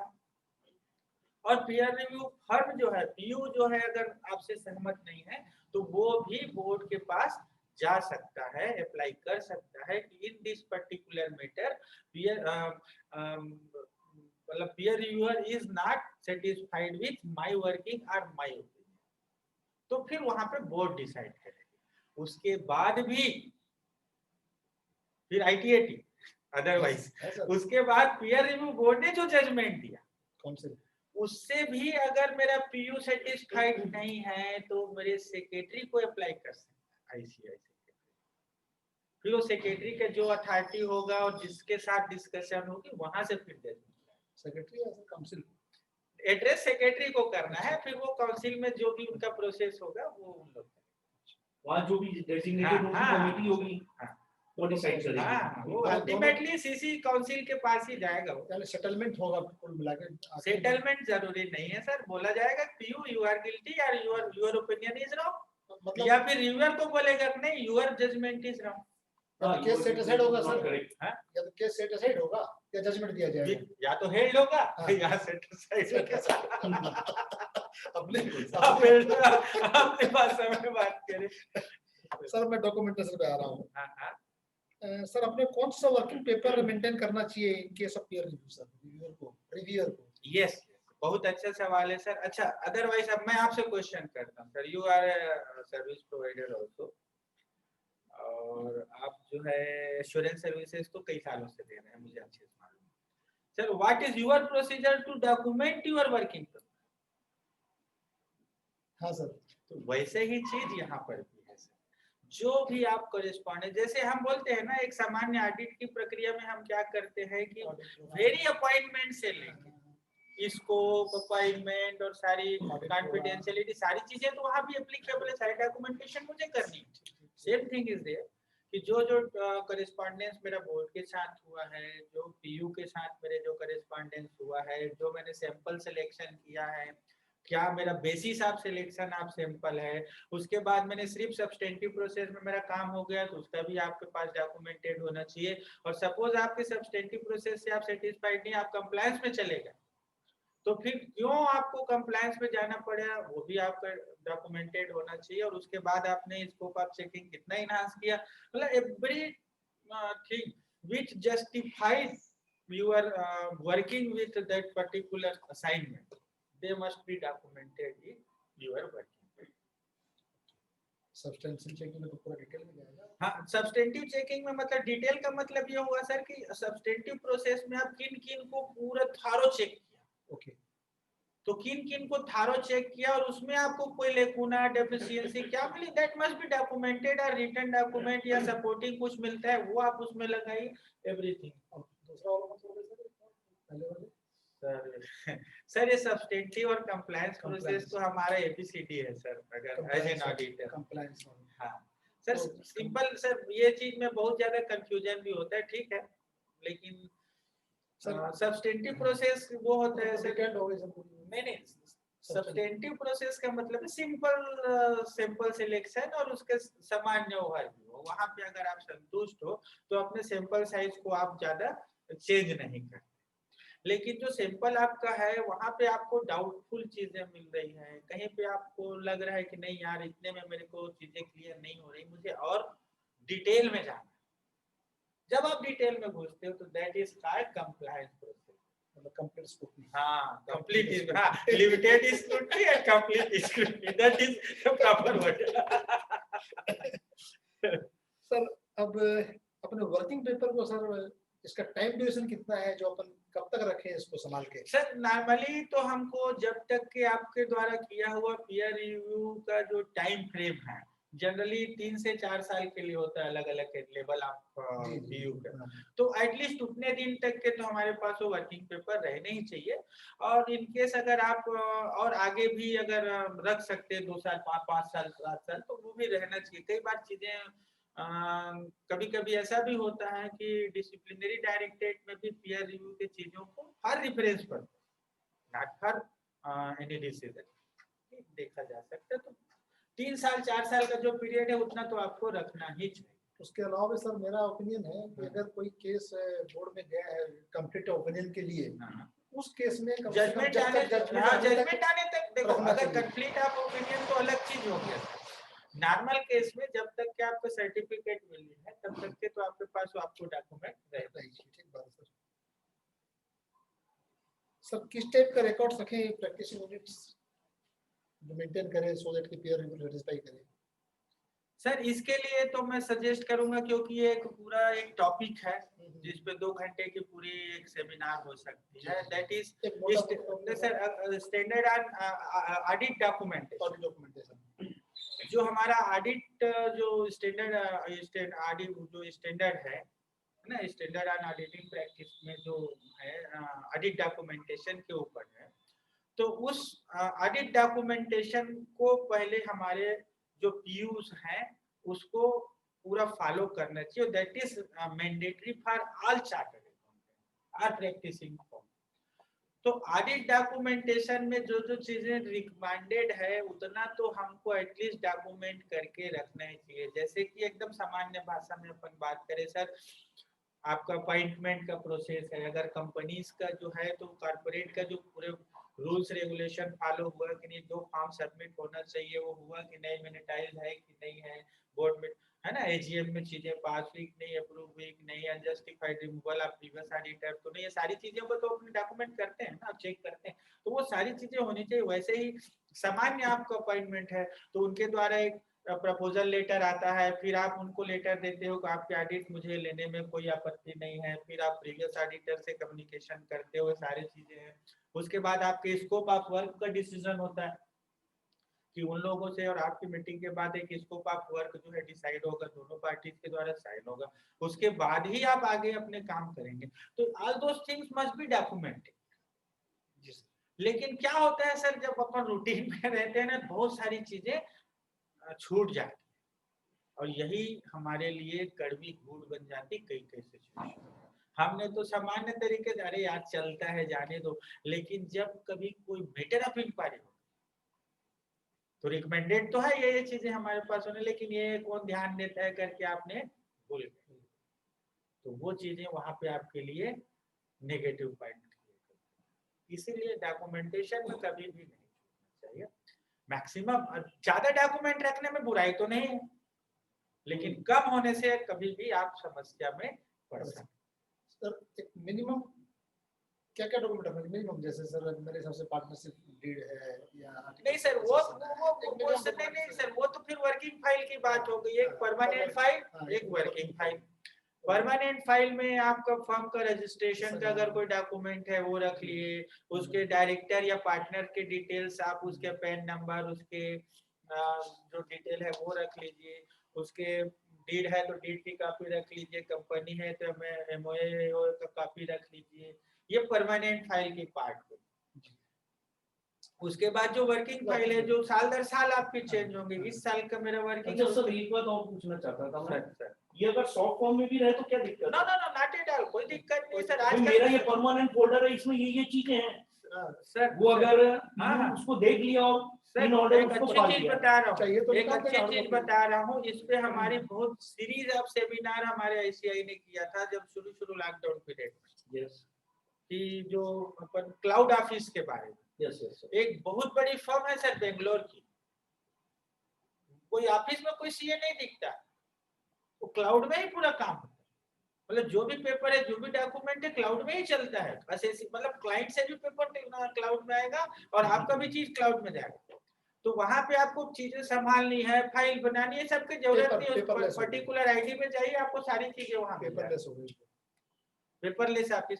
एक हमारे यहाँ फैकल्टी आते थे, इनका नाम तो यहाँ पे पब्लिक प्लेटफॉर्म पे नहीं ले सकते, एक फैकल्टी हमारे यहाँ आते हैं जिन्होंने कभी हमको बताया था कि मेरे ऑफिस में कोई भी फिजिकल डॉक्यूमेंट रहता ही नहीं, मैं रखता ही नहीं, जो चीजें मुझे चाहिए मैं स्कैन करके अपने उसके पर्टिकुलर फाइल में मैं रख दूँ।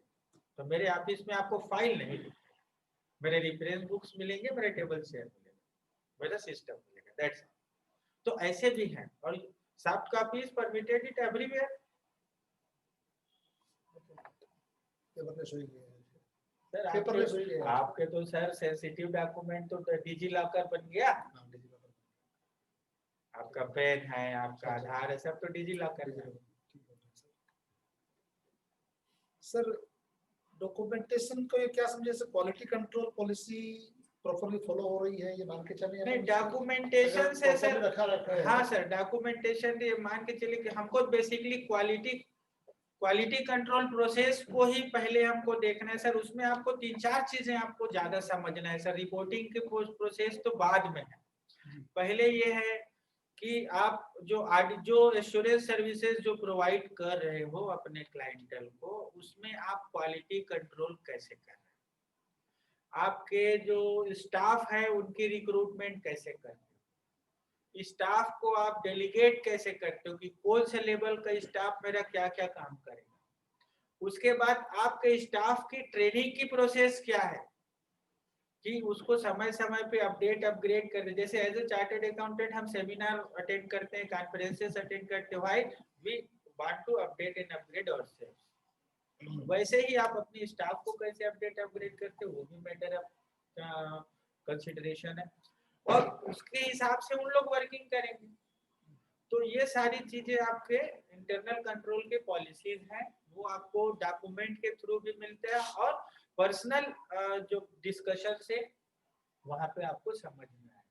सपोज जब अपन otherwise not a peer reviewer, as a auditor हम कहीं पे जाते हैं, तो जब क्लाइंट से कोई चीजें समझनी, कई बार हमको स्टाफ से भी चीजें सीखने और समझने, कई बार हम अकाउंटेंट से डिस्कशन करते हैं, कभी सेल्स वाले से डिस्कशन करते हैं, कभी परचेस वाले से, तो बातें से चीजें क्लियर। जी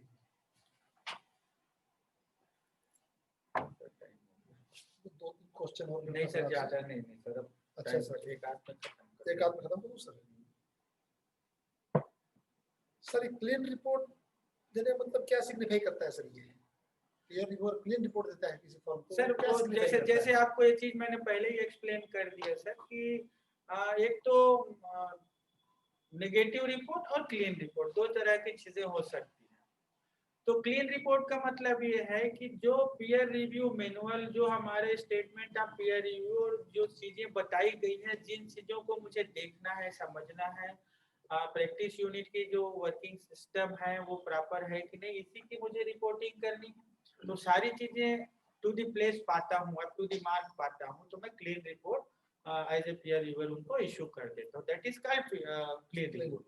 लेकिन कई बार ऐसा लगता है कि यहाँ ये चीजें अच्छे से हो सकती थी या अदरवाइज दूसरे तरीके से हो सकती थी, या जो होनी थी वो नहीं हुई, जहां मेरा ओपिनियन उनके वर्किंग से मैच नहीं करता, वहां पे या तो मैं वही बताया कि उनको प्रिलिमिनरी रिपोर्ट दूंगा।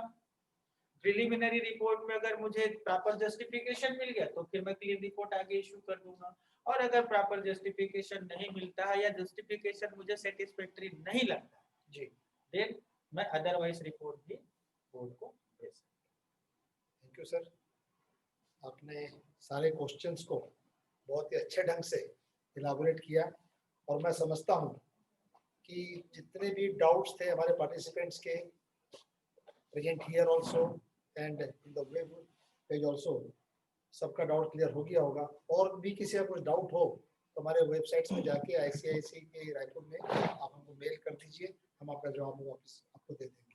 हाँ, थैंक यू सुरेश सर। और मैं आपके साथ आपकी इन बातों के अलावा मैं और सजेस्ट करना चाहूंगा कि not only for the purpose of peer review, for our own benefit as a practitioner, आपको जरूर पीयर रिव्यू बोर्ड की साइट में जाना चाहिए। वहाँ ऐसे ऐसे चीजें, पीयर रिव्यू मैनुअल को जरूर पढ़ना चाहिए, आप स्टेटमेंट ऑफ पीयर रिव्यू को जरूर पढ़ना चाहिए। भले आप पीयर रिव्यूअर हो, चाहे आप प्रैक्टिस यूनिट हो, नहीं हो, कोई मतलब नहीं, लेकिन उस डॉक्यूमेंट को पढ़ने के बाद मैं एश्योरेंस कर रहा हूँ कि कम से कम 10 से 20% आपकी वर्किंग चेंज हो जाएगी।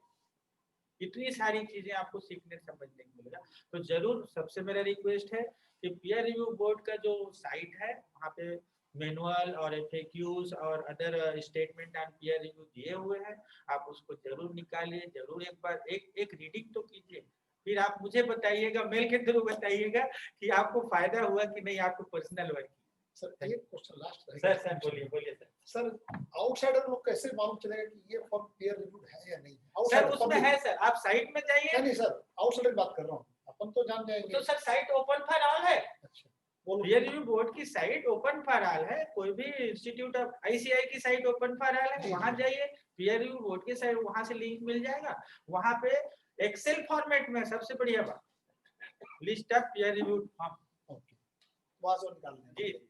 और अदरवाइज उनको जानना है तो आपसे सर्टिफिकेट कॉल कर लेना सर। गवर्नमेंट के काम में तो कुछ इसका बेनिफिट मिलता होगा सर? डेफिनेटली वो तो सर आपके मैक्सिमम चीजों में आपके प्री रिक्विजिट में लिखा ही रहता है कि पीयर रिव्यू फॉर्म होने चाहिए, वो कंडीशंस रहती है। बहुत अच्छा सर, आपने बहुत ही अच्छे ढंग से, बहुत ही इलाबोरेटली इतना एक्सप्लेन किया, समय दिया, आपका बहुत बहुत धन्यवाद सर। अब मैं नीरज से वोट ऑफ थैंक्स के लिए धन्यवाद सर, बहुत बहुत धन्यवाद आपका। बहुत बहुत धन्यवाद हमारे मॉडरेटर जी और आज के सत्र के व्याख्याता सीए श्री शशिकांत जी चंद्राकर जी।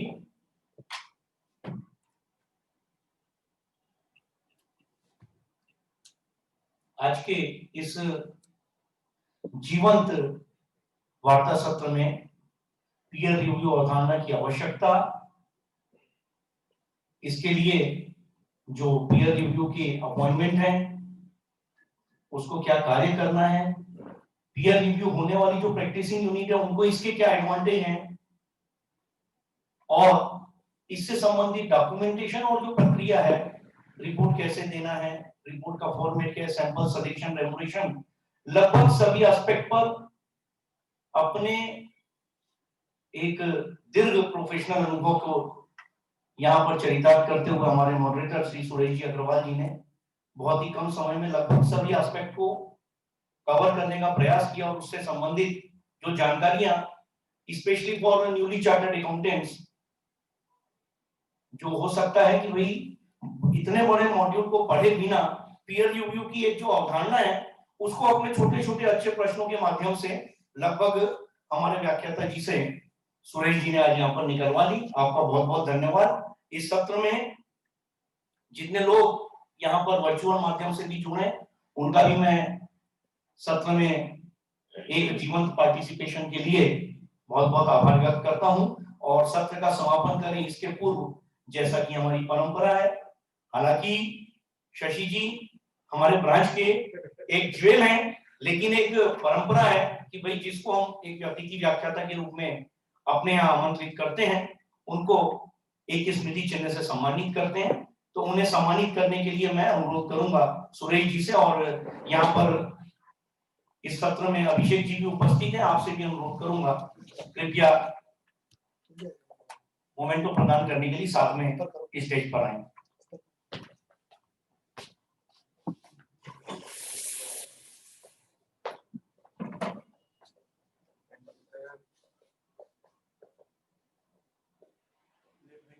चेहरा दिखा देता हूँ। Thank you sir. बहुत बहुत धन्यवाद। अब मैं हमारे शाखा के अध्यक्ष श्री किशोर जी बरडिया की अनुमति से इस सत्र के अवसान की घोषणा करता हूं और आप सभी से पुनः आगे के जो वार्ता सत्र होंगे उनमें इसी तरह से पार्टिसिपेट करने के लिए उम्मीद के साथ जय हिंद, जय भारत।